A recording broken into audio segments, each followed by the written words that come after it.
எல்லா ஊர்லேயும் கோயில் கட்டிட்டு இருக்கிறாங்க, குலதெய்வ கோயில் கட்டிட்டு இருக்கிறாங்க. பெரிய பெரிய கோயில்லாம் குலதெய்வம்லாம் புனரமைச்சிட்டு இருக்கிறாங்க. அந்த குலதெய்வம் எல்லாம் காணாமல் போயிடும். ஒரு காலத்தில் கூட்டு குடும்பமாக இருந்தாங்க, இன்னைக்கு தனி குடித்தனம் போனாங்க.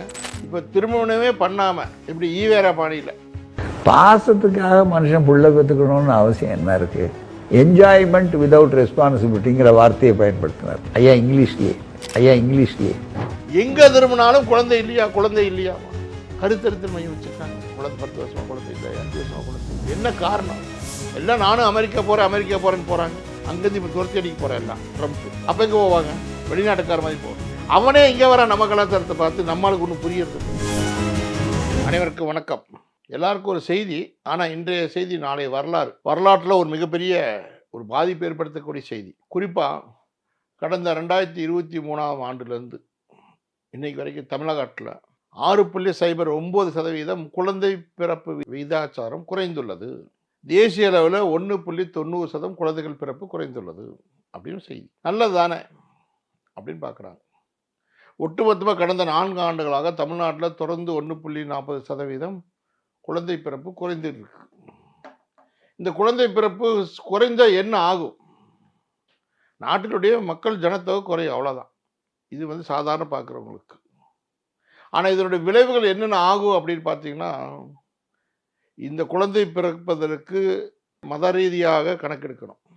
எந்தெந்த மதத்தை சேர்ந்த குழந்தைகள் எவ்வளோ பிறந்து இருக்குது அப்படின்னு பார்த்தோம்னாக்கா, அது நிறைய ஒரு ஆபத்து இருக்குது. ஒன்று, ஏன்னா நம்ம நாடு பிரிவினை அடைந்த பொழுது இங்கே இருந்த கிறிஸ்துவ இஸ்லாமியர்களுடைய ஜனத்தொகைக்கும் இப்போ இருக்கின்ற கிறிஸ்துவ இஸ்லாமியருடைய ஜனத்தொகைக்கு ஒப்பிட்டு பார்த்தோம்னா கிட்டத்தட்ட 200 மடங்கு வளர்ச்சியாக இருந்திருக்கும் ஜனத்தொகையுடைய வளர்ச்சி.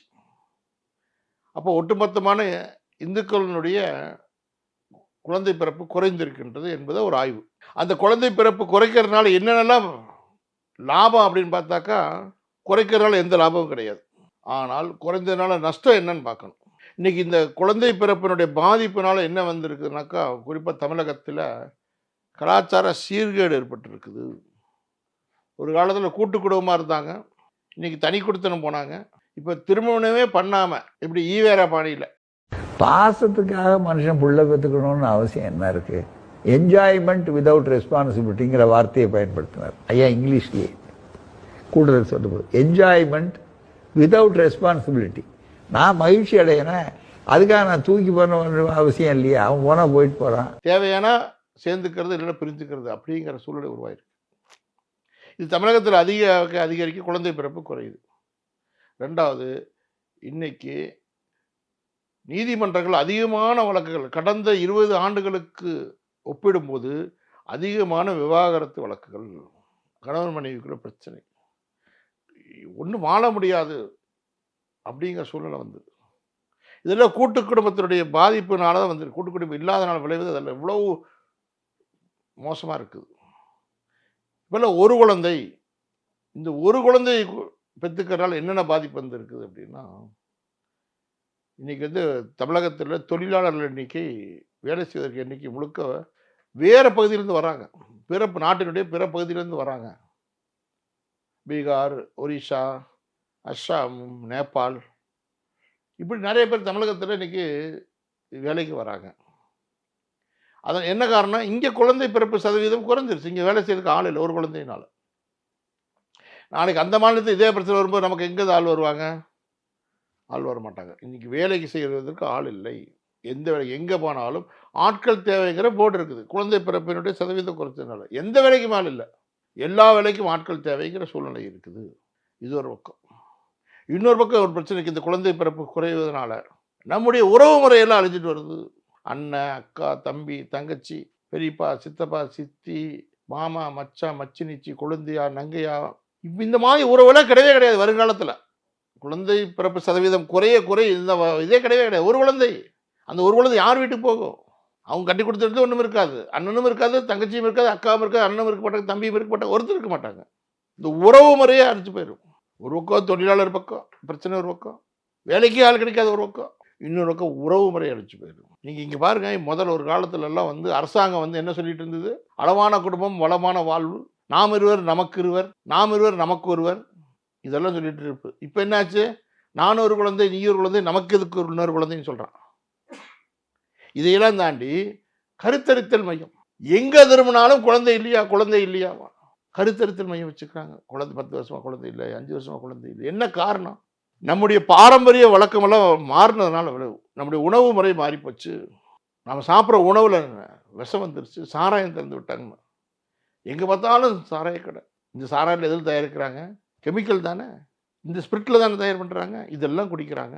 சாப்பாட்டுல, உணவுல வந்து சத்து இல்ல. நம்முடைய பாரம்பரியமான தானியங்கள் இல்ல.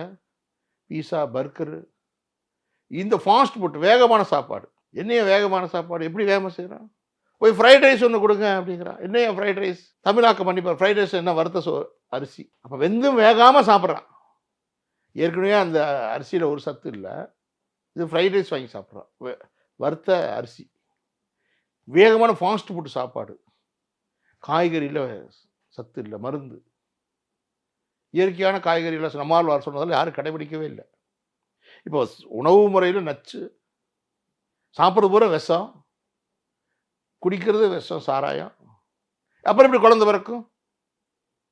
அப்போ இந்த குழந்தை பிறப்பு சதவீதம் குறைவதற்கு நம்முடைய வாழ்க்கை முறையும் ஒரு காரணம். பாரம்பரியத்தை விட்டுட்டோம்.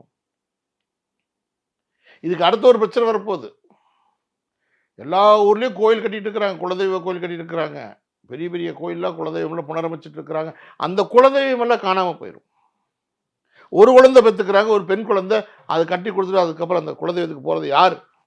இந்த குலதெய்வம் கட்டினதில் யார்? நம்முடைய தாத்தா, பாட்டை, முப்பாட்டை, பூட்டை. வாழையடி வாழையாக அவங்களுடைய ரத்தம், நம்முடைய அணுக்கள் வந்துட்டு இருக்குது. ஒரே ஒரு பெண் குழந்தை பெற்றுட்டா அதுக்கப்புறம் அந்த குடும்பத்துக்கு யார் போவா? அந்த குலதெய்வத்துக்கு நீங்கள் கட்டி வச்ச கோயில் யார் போவா? அப்போ இந்த விஷயத்தை நாமெல்லாம் மறுபரிசீலனை செய்யணும். ஒரு குழந்தையே பிரச்சனையாக இருக்குது. இப்போ குழந்தை சதவீதம் குறைஞ்சிருக்குது. அது ஒரு குழந்தை, பெண் குழந்தை என்ன ஆகும்?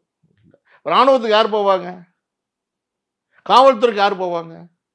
சாதாரண அடிப்படை கூட மக்களுக்கு தெரியல. இந்த குழந்தை பிறப்பு சதவீதம் குறைய குறைய நாட்டுக்கு பேராபத்து வரப்போகுது. நம்முடைய கோயில்களுக்கு ஆபத்து வரப்போகுது.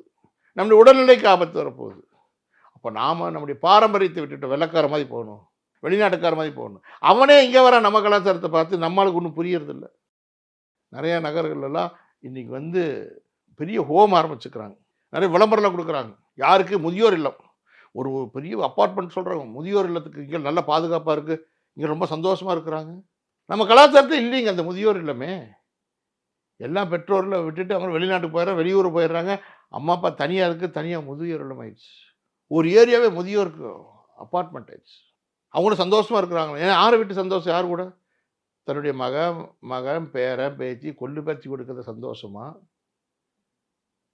வயசானவங்கெல்லாம் சேர்ந்து ஒரு இடத்துல உட்காந்துட்டு பேசிட்டு இருக்க சந்தோஷமா? சொல்லுங்கள். இந்த நிலைக்கு யார் காரணம்? அவசர வாழ்க்கை, பொருளாதாரம்னு சொல்லி எல்லாம் நானும் அமெரிக்கா போகிறேன்னு போகிறாங்க. அங்கேருந்து இப்போ துரத்தி அடிக்க போகிறேன் எல்லாம் ட்ரம்ப்பு. அப்போ எங்கே போவாங்க? அங்கெல்லாம் ஆள் குறைக்க ஆரம்பிச்சிட்டு எல்லாம் இங்கே வரணும். சமீப காலமாக நம்முடைய தமிழக முதலமைச்சர் திரு மு.க. ஸ்டாலின் அவர்கள் சொல்கிறார், தமிழகத்தினுடைய பாராளுமன்ற தொகுதிகள் குறைக்கப்படும், வட மாநிலங்களில் தொகுதிகள் அதிகப்படுத்தப்படுறாங்க அப்படின்னு சொல்கிறார். அப்போ இந்த விஷயத்தை அங்கே வருமா வராதா? மக்கள் தொகை அடிப்படையில், அந்த விகிதாச்சார அடிப்படையில் பார்த்தா இப்போ நம்ம பிறப்பு சதவீதம் குறைச்சிருந்தா தானாகவே பாராளுமன்ற எண்ணிக்கை குறையும் இல்லையா தொகுதி? அரசியல்வாதிகள் ஏதோ யோசனை பண்ணுறாங்களா? ஒரு பக்கம் முஸ்லீம் கிறிஸ்தவருடைய ஜனத்தொகை ஜட்வேகத்தில் போகுது, இந்துக்கள் ஜனத்தொகை குறைஞ்சிட்டு இருக்குது. தமிழகத்தில் ஒட்டுமொத்தமாக குறையும் போது என்ன ஆகும்? பாராளுமன்ற தொகுதி, சட்டமன்ற தொகுதி குறையும் தமிழ்நாட்டில். வட மாநிலங்கள் அது சொல்கிறார், பிரதிநிதித்துவம் குறையுது. எப்படி? ஜனத்தொகை குறையும் போது தானாக குறையும். அதனால் இந்த அரசியல்வாதிக்கு நாளைக்கு பாதிப்பு, இப்போ இல்லை, ஒரு 10 வருஷம் கழிச்சு கடுமையாக பாதிப்பு வரும். இந்த பாதிப்பு வராமல் இருக்கோம்னா அப்போ நம்ம ஊரில் நம்ம வாழ்க்கையை, சாதாரண கிராம வாழ்க்கையும், நம்முடைய அடிப்படை, நம்முடைய சுதேசி வாழ்க்கையும் தான் ஜெயிக்கும். அதனால் நாமெல்லாம் பார்க்கணும், தயவுசெய்து இந்த குழந்தை பிறப்பு சதவீதத்தை நாம் அதிகப்படுத்தணும், இந்த குறைக்கக்கூடாது. கண்டிப்பாக ஆசைக்கு ஒன்று ஆஸ்திக்கு ஒன்றாச்சும் வேண்டாமா? இந்த நாட்டுக்கு ஒன்று வீட்டுக்கு ஒன்று வேண்டாமா? அதனால் இந்த மாதிரி விஷயங்களை கடைபிடித்தால் நம்முடைய முன்னோர்கள் வாழ்ந்த வாழ்க்கை பிரயோஜனப்படும், நாம் வாழ்ந்த வாழ்க்கைக்கு ஒரு அர்த்தமாக இருக்கும். அதனால் இதெல்லாம் அனைவரும் சிந்திக்க வேண்டும். நன்றி, வணக்கம்.